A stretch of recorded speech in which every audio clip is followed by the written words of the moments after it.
जय श्री राम। आप सभी सनातनियों का स्वागत है हमारे चैनल पर। आज हम तुलसीदास जी द्वारा रचित रामचरितमानस के बाल्यकांड में भगवान शिव और माता सती के विवाह का प्रसंग वर्णित करने जा रहे हैं। आप सभी सनातनियों से अनुरोध है कि कमेंट में ओम नमः शिवाय जरूर लिखें। रति को वरदान। अब ते रति तब नाथ कर होहि नामु अनंगु। बिनु बपु व्यापी सबहि पुनि सुनु निज मिलन प्रसंगु। हे रति, अब से तेरे स्वामी का नाम अनंग होगा, वह बिना ही शरीर के सबको व्यापेगा। अब तू अपने पति से मिलने की बात सुन। चौपाई। जब जदुवंश कृष्ण अवतारा, होई ही हरन महामहेभारा। कृष्ण तनय होई ही पति तोरा, बचनु अन्यथा होई न मोरा। जब पृथ्वी के बड़े भारी भार को उतारने के लिए यदुवंश में श्री कृष्ण का अवतार होगा, तब तेरा पति उनके पुत्र प्रद्युम्न के रूप में उत्पन्न होगा। मेरा यह वचन अन्यथा नहीं होगा।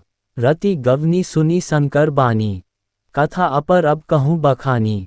देवन समाचार सब पाए, ब्रह्मादिक बैकुंठ सिधाएं। शिवजी के वचन सुनकर रति चली गई।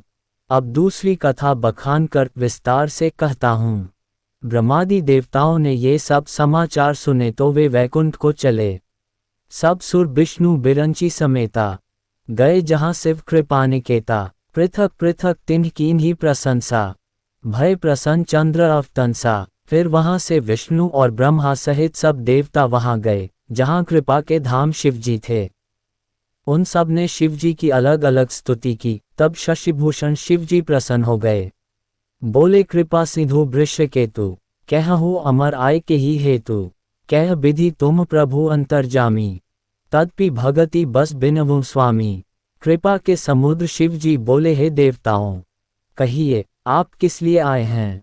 ब्रह्मा जी ने कहा हे प्रभो, आप अंतर्यामी हैं तथापि हे स्वामी, भक्तिवश मैं आपसे विनती करता हूँ। देवताओं का शिवजी से ब्याह के लिए प्रार्थना करना, सप्तर्षियों का पार्वती के पास जाना। दोहा। सकल सुरन के हृदय असंकर परम उत्साहु, निज नयनन ही देखा चही नाथ तुम्हार बेबाहु। हे शंकर, सब देवताओं के मन में ऐसा परम उत्साह है कि हे नाथ, वे अपनी आंखों से आपका विवाह देखना चाहते हैं। चौपाई। यह उत्सव देखिया भरी लोचन, सोई कछु करहु मदन मद मोचन। कामू जारी रति कहूँ बरुदीन्हा, कृपा सिंधु यह अति भलकीन्हा।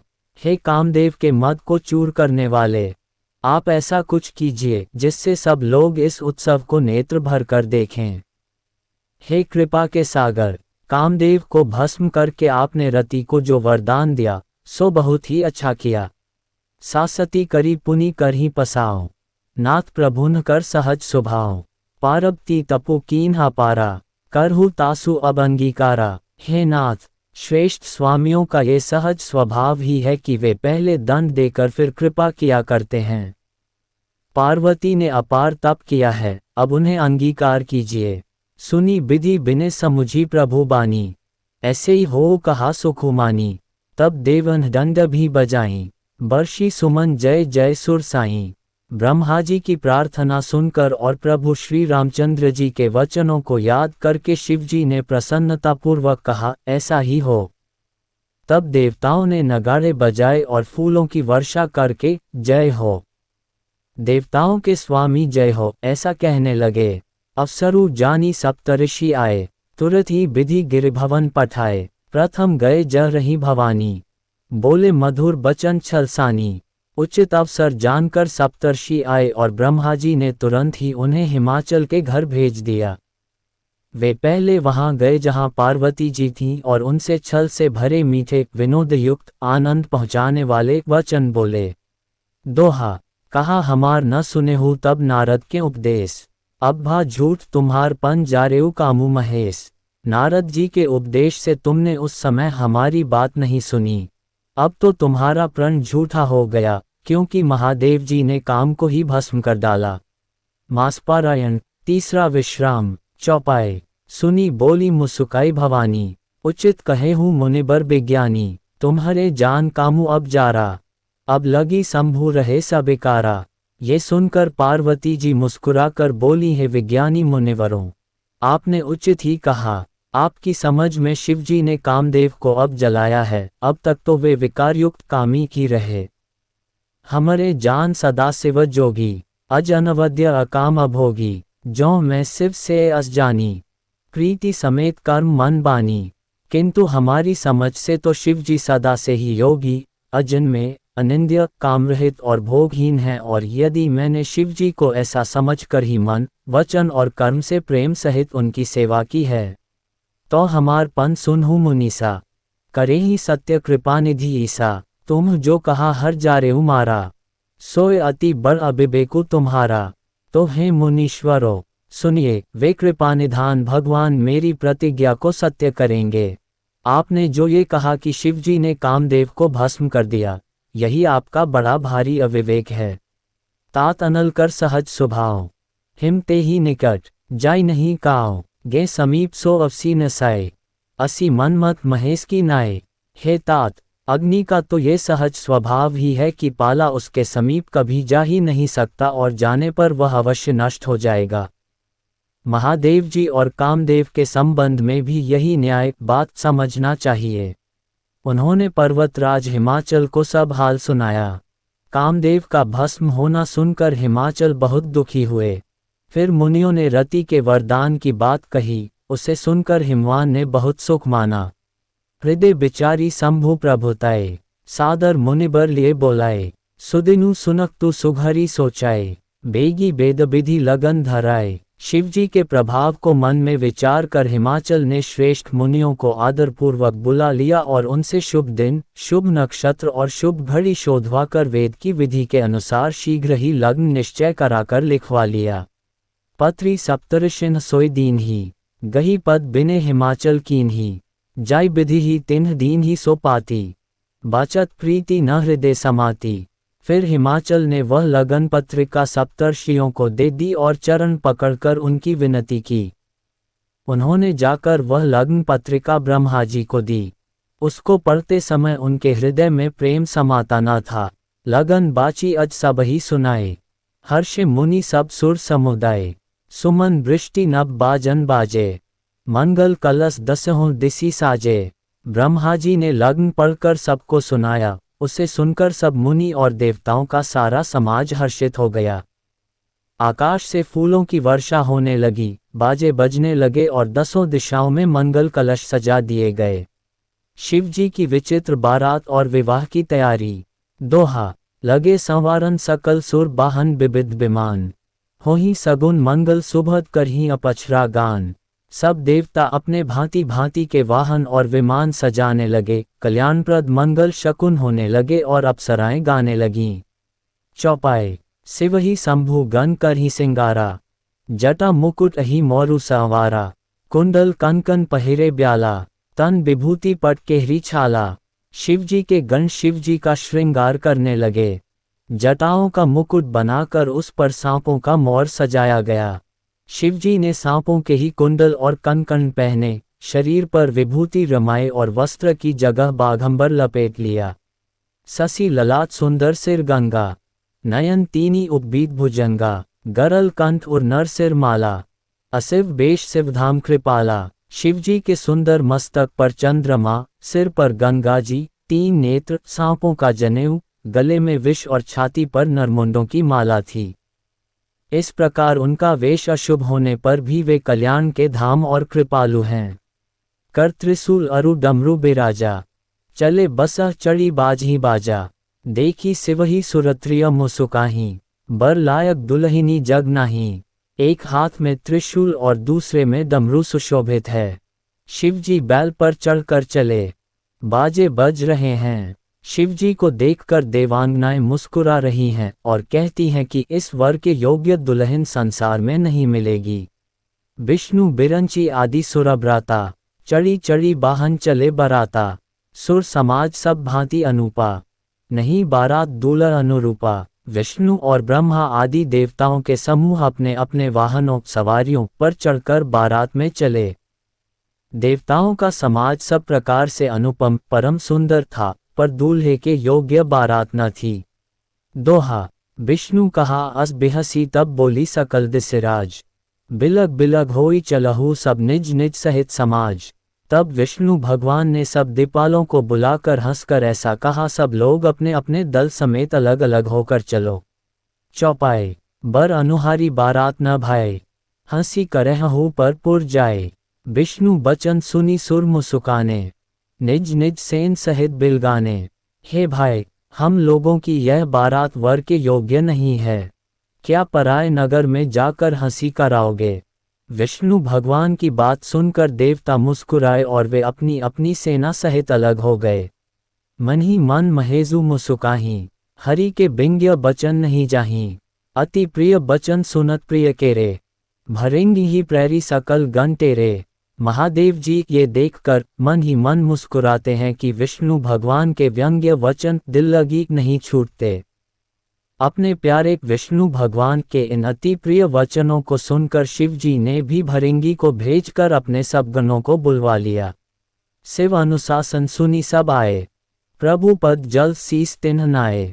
नाना बाहन नाना बेशा, बेहसे शिव समाज निज देखा। शिव जी की आज्ञा सुनते ही सब चले आए और उन्होंने स्वामी के चरण कमलों में सिर नवाया। तरह तरह की सवारियों और तरह तरह के वेश वाले अपने समाज को देखकर शिवजी हंसे। को मुखहीन विपुल मुख काहू, बिनु पद कर को बहु, पद बाहु विपुल नयन को नयन बिहीना। रिष्ट पुष्ट को अति तनखीना, कोई बिना मुख का है किसी के बहुत से मुख हैं, कोई बिना हाथ पैर का है तो किसी के कई हाथ पैर हैं। किसी के बहुत आंखें हैं तो किसी के एक भी आंख नहीं है। कोई बहुत मोटा ताज़ा है तो कोई बहुत ही दुबला पतला है। छंद तन कीन को अति पीन, पावन को अपावन गति धरें। भूषण कराल कपाल कर सब सद्य सोने तन भरें। खर स्वान सुअर श्रीकाल मुख गण बेश अगणित को गने। बहु जिनस प्रेत पिशाच जोगी जमात बरनत नहीं बने।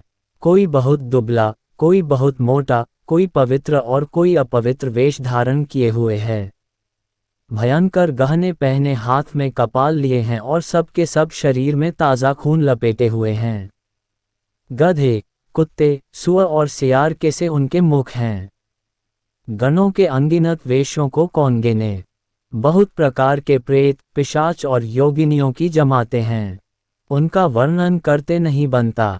सोरठा नाचही गावही गीत परम तरंगी भूत सब। देखत अति विपरीत बोलही बचन विचित्र विधि। भूत प्रेत नाचते और गाते हैं, वे सब बड़े मौजी हैं। देखने में बहुत ही बेढंगे जान पड़ते हैं और बड़े ही विचित्र ढंग से बोलते हैं। चौपाए जस दूलहु तसी बनी बराता, कौतुक विविध हो ही मग जाता। यहाँ हिमाचल रचेउ बिताना, अति विचित्र नहीं जाई बखाना। जैसा दूल्हा है अब वैसी ही बारात बन गई है। मार्ग में चलते हुए भांति भांति के कौतुक तमाशे होते जाते हैं। इधर हिमाचल ने ऐसा विचित्र मंडप बनाया कि जिसका वर्णन नहीं हो सकता। सैल सकल जह लगी जगमाही, लघु विशाल नहीं बरनी से राही। बन सागर सब नदी तलावा, हिमगिरी सब कहूँ नेवत पठावा। जगत में जितने छोटे बड़े पर्वत थे जिनका वर्णन करके पार नहीं मिलता, तथा जितने वन, समुद्र, नदियां और तालाब थे, हिमाचल ने सबको नेवता भेजा। कामरूप सुंदर तनधारी, सहित समाज सहित बर नारी। गए सकल तो हिमाचल गेहा, गावही मंगल सहित सनया। वे सब अपनी इच्छानुसार रूप धारण करने वाले सुंदर शरीर धारण कर सुंदरी स्त्रियों और समाजों के साथ हिमाचल के घर गए। सभी स्नेह सहित मंगल गीत गाते हैं। प्रथम ही गिरी बहु ग्रह संवराए, जथा जोगु तह तह सब छाए। पुर शोभा अवलोकी सुहाए, लागई लघु बिरंची ने पुनाए। हिमाचल ने पहले ही से बहुत से घर सजवा रखे थे। यथायोग्य उन स्थानों में सब लोग उतर गए। नगर की सुंदर शोभा देखकर ब्रह्मा की रचना चातुरी भी तुच्छ लगती थी। छंद लघु लाग विधि की निपुणता अवलोकी पुर शोभा सही। बन बाग कूप तड़ाग सरिता सुभग सब सक को कही। मंगल विपुल तोरण पताका केतु ग्रह ग्रह सोही। बनिता पुरुष सुंदर चतुर छवि देखी मुनि मनमोही। नगर की शोभा देखकर ब्रह्मा की निपुणता सचमुच तुच्छ लगती है। वन, बाग, कुएं, तालाब, नदियां सभी सुंदर हैं, उनका वर्णन कौन कर सकता है। घर घर बहुत से मंगल सूचक तोरण और ध्वजा पताकाएं सुशोभित हो रही हैं। वहां के सुंदर और चतुर स्त्री पुरुषों की छवि देखकर मुनियों के भी मन मोहित हो जाते हैं। दोहा, जगदम्बा जह अवतरी सो पुरु बरनी की जाए, रिद्धि सिद्धि संपत्ति सुख नित नूतन अधिकाए। जिस नगर में स्वयं जगदम्बा ने अवतार लिया, क्या उसका वर्णन हो सकता है। वहां रिद्धि सिद्धि संपत्ति और सुख नित नए बढ़ते जाते हैं।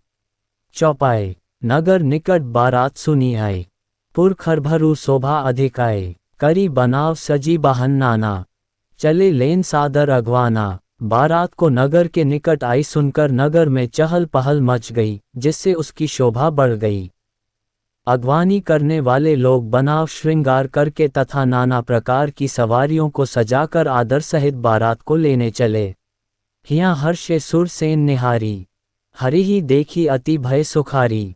शिव समाज जब देखन लागे, बिडरी चले बाहन सब भागे। देवताओं के समाज को देखकर सब मन में प्रसन्न हुए और विष्णु भगवान को देखकर तो बहुत ही सुखी हुए, किंतु जब शिवजी के दल को देखने लगे तब तो उनके सब वाहन सवारियों के हाथी घोड़े रथ के बैल आदि डरकर भाग चले। धरी धीरजू तह रहे सयाने, बालक सब ले जीव पराने। गे भवन पूछी पितु माता, कहीं बचन भय कांपित गाता। कुछ बड़ी उम्र के समझदार लोग धीरज धरकर वहां डटे रहे। लड़के तो सब अपने प्राण लेकर भागे। घर पहुंचने पर जब माता पिता पूछते हैं, तब वे भय से कांपते हुए शरीर से ऐसा वचन कहते हैं। कहिया काह कही जाई न बाता, जमकर धार के दौर बरियाटा। बरु बौरा बसा अस्वारा, ब्याल कपाल विभूषण छारा। क्या कहें, कोई बात कही नहीं जाती। यह बारात है या यमराज की सेना। दूल्हा पागल है और बैल पर सवार है। सांप कपाल और राख ही उसके गहने हैं। छंद कोलन तन छार ब्याल कपाल भूषण नगन जटिल भयंकरा। संग भूत प्रेत पिशाच जोगिनी बिकट मुख रजनी चरा। जो जियत रही ही बारात देखत पुण्य बढ़ते ही कर सही। देखे ही सो उमा बिबाहु घर घर बात असी लरिकन कही। दूल्हे के शरीर पर राख लगी है, सांप और कपाल के गहने हैं। वह नंगा जटाधारी और भयंकर है। उसके साथ भयानक मुख वाले भूत प्रेत पिशाच योगिनियां और राक्षस हैं। जो बारात को देखकर जीता बचेगा, सचमुच उसके बड़े ही पुण्य हैं और वही पार्वती का विवाह देखेगा। लड़कों ने घर घर यही बात कही। दोहा, समुझी महेश समाज सब जननी जनक मुसुकाही। बाल बुझाए विविध विधि निडर होहु डरु नाही। महेश्वर शिवजी का समाज समझकर सब लड़कों के माता पिता मुस्कुराते हैं। उन्होंने बहुत तरह से लड़कों को समझाया कि निडर हो जाओ, डर की कोई बात नहीं है। चौपाए, ले अगवान बारात ही आए, दिए सब ही जनवास सुहाए। मैना शुभ आरती संवारी, संग सुमंगल गावही नारी। अगवान लोग बारात को लिवा लाए, उन्होंने सबको सुंदर जनवासे ठहरने को दिए।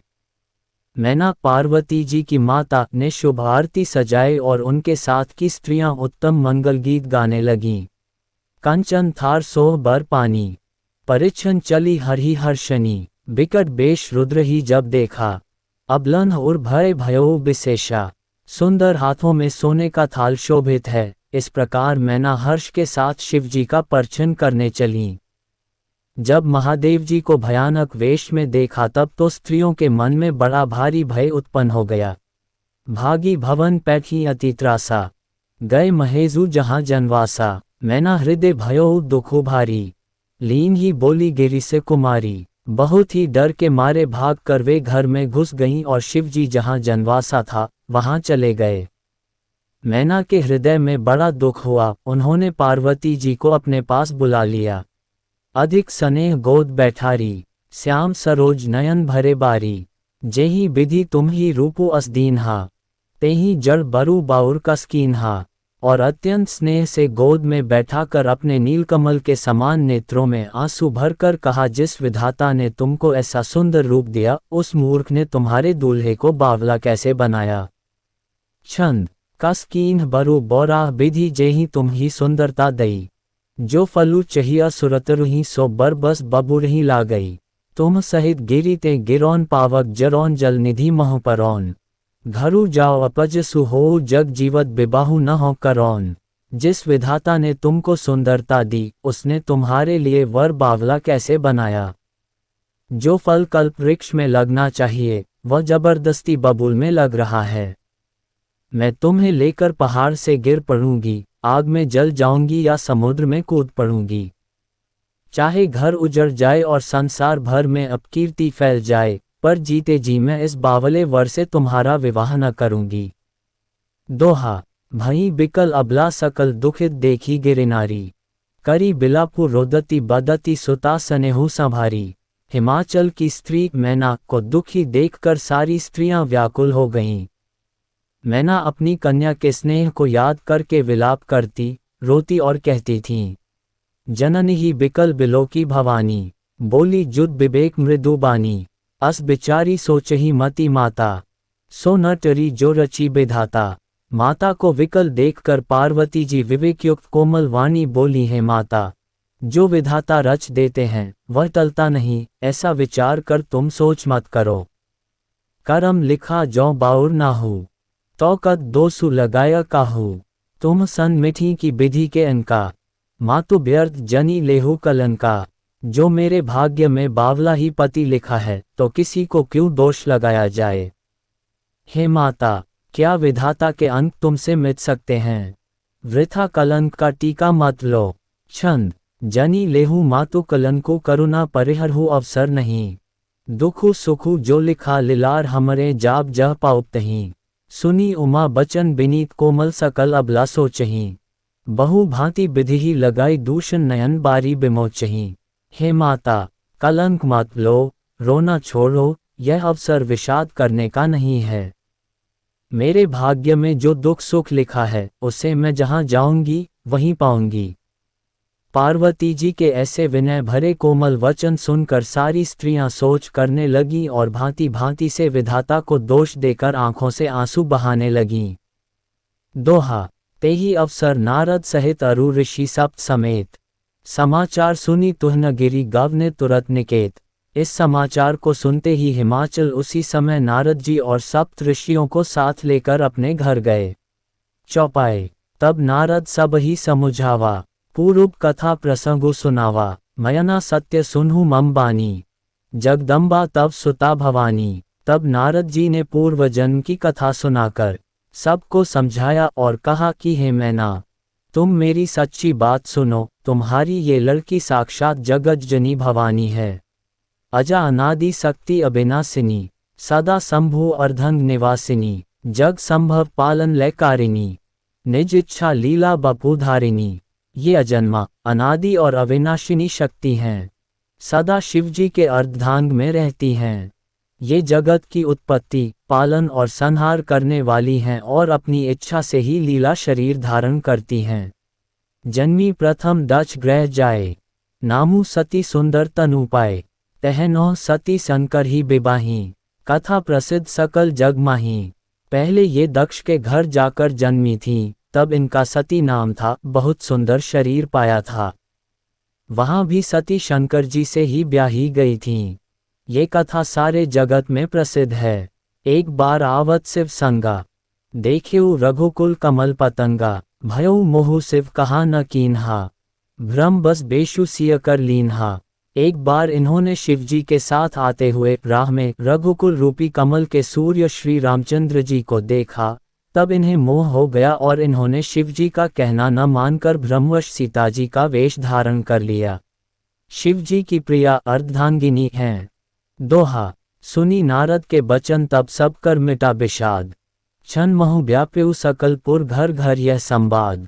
तब नारद के वचन सुनकर सबका विषाद मिट गया और क्षण भर में ये समाचार सारे नगर में घर घर फैल गया। चौपाए। तब मयना हिमवंतु आनंदे, पुनि पुनि पारप्ति पद बंदे।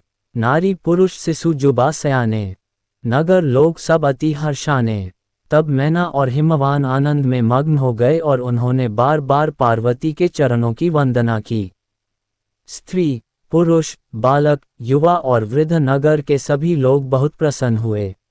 लगे होनपुर मंगल गाना, सजे सबही हाटक घट नाना, भांति अनेक भई जेवनारा, सुपशास्त्र जस कछु व्यवहारा। नगर में मंगल गीत गाए जाने लगे और सबने भांति भांति के सुवर्ण के कलश सजाए। पाक शास्त्र में जैसी रीति है उसके अनुसार अनेक भांति की ज्योनार हुई रसोई बनी। सो जेवनार की जाई बखानी, बसी भवन जेही मातो भवानी। सादर बोले सकल बराती, विष्णु बिरंची देव सब जाति। जिस घर में स्वयं माता भवानी रहती हो वहाँ की ज्योनार भोजन सामग्री का वर्णन कैसे किया जा सकता है। हिमाचल ने आदरपूर्वक सब बारातियों, विष्णु, ब्रह्मा और सब जाति के देवताओं को बुलवाया। विविधि पांति बैठी जेवनारा, लागे परुसन निपुण सुआरा। नारीवृंद सुर जेवत जानी, लगी देन गारी मृदुबानी। भोजन करने वालों की बहुत सी पंगतें बैठीं, चतुर रसोइये परोसने लगे। स्त्रियों की मंडलियां देवताओं को भोजन करते जानकर कोमल वाणी से गालियां देने लगीं। छंद गारी मधुर स्वर देही सुंदरी बिंग्य बचन सुनावहीं। भोजनु करही सुर अति बिलम्बु बिनोदु सुनी सचुपावहीं। जेवत जो बध्यो आनंदु सो मुख कोटिहु न परै कहियो। अछवाई दीन्हे पान गवने बास जह जाको रहियो। सब सुंदरी स्त्रियां मीठे स्वर में गालियां देने लगीं और व्यंग्य भरे वचन सुनाने लगीं। देवगण विनोद सुनकर बहुत सुख अनुभव करते हैं, इसलिए भोजन करने में बड़ी देर लगा रहे हैं। भोजन के समय जो आनंद बढ़ा वह करोड़ों मुंह से भी नहीं कहा जा सकता। भोजन कर चुकने पर सबके हाथ मुंह धुलवाकर पान दिए गए। फिर सब लोग जो जहां ठहरे थे वहां चले गए। दोहा बहुरी मुनिन हिमवंत कहूँ लगन सुनाए आए। समय बिलो की विवाह कर पठिए देव बोलाए। फिर मुनियों ने लौटकर हिमवान को लग्न पत्रिका सुनाई और विवाह का समय देखकर देवताओं को बुला भेजा। चौपाए बोली सकल सुर सादर लीन है, सब ही जटोचित आसन दीन है। वेदी वेद विधान संवारी, सुभग सुमंगल गावही नारी। सब देवताओं को आदर सहित बुलवा लिया और सबको यथायोग्य आसन दिए। वेद की रीति से वेदी सजाई गई और स्त्रियां सुंदर श्रेष्ठ मंगल गीत गाने लगीं। सिंहासनु अति दिव्य सुहावा, जाई न बरनी बिरंची बनावा। बैठे शिव विप्रन सिरुनाए, हृदय सुमिरी निज प्रभु रघुराय। वेदिका पर एक अत्यंत सुंदर दिव्य सिंहासन था जिसकी सुंदरता का वर्णन नहीं किया जा सकता क्योंकि वह स्वयं ब्रह्मा जी का बनाया हुआ था। ब्राह्मणों को सिर नवाकर और हृदय में अपने स्वामी श्री रघुनाथ जी का स्मरण करके शिवजी उस सिंहासन पर बैठ गए। बहुरी मुनिसन उमा बोलाईं, करी सिंगारू सखी ले आईं। देखत रूपु सकल सुर मोहे, बरने छवि अस जग कभी को है। फिर मुनीश्वरों ने पार्वती जी को बुलाया, सखियां श्रृंगार करके उन्हें ले आईं। पार्वती जी के रूप को देखते ही सब देवता मोहित हो गए। संसार में ऐसा कवि कौन है जो उस सुंदरता का वर्णन कर सके। जगदम्बिका जानी भव भामा, सुरन मन ही मन कीन्ह प्रणामा। सुंदरता मर्जाद भवानी, जाई न कोटिहूँ बदन बखानी। पार्वती जी को जगदम्बा और शिव जी की पत्नी समझकर देवताओं ने मन ही मन प्रणाम किया। भवानी जी सुंदरता की सीमा हैं, करोड़ों मुखों से भी उनकी शोभा नहीं कही जा सकती। छंद कोटिहूँ बदन नहीं बने बरनत जग जननी शोभा महा। सकुच ही कहत श्रुति शेष सारद मंदमती तुलसी कहा। छबि खानी मातु भवानी गवनी मध्य मंडप शिव जहाँ। अवलोकी सखी न सकुच पति पद कमल मनु मधुकरु तहाँ। जगत जननी पार्वती जी की महान शोभा का वर्णन करोड़ों मुखों से भी करते नहीं बनता। वेद शेष जी और सरस्वती जी तक उसे कहते हुए सकुच आ जाते हैं, तब मंदबुद्धि तुलसी किस गिनती में है। सुंदरता और शोभा की खान माता भवानी मंडप के बीच में जहां शिव जी थे वहां गईं। वे संकोच के मारे पति शिव जी के चरण कमलों को देख नहीं सकती, परंतु उनका मन रूपी भौरा तो वहीं रसपान कर रहा था।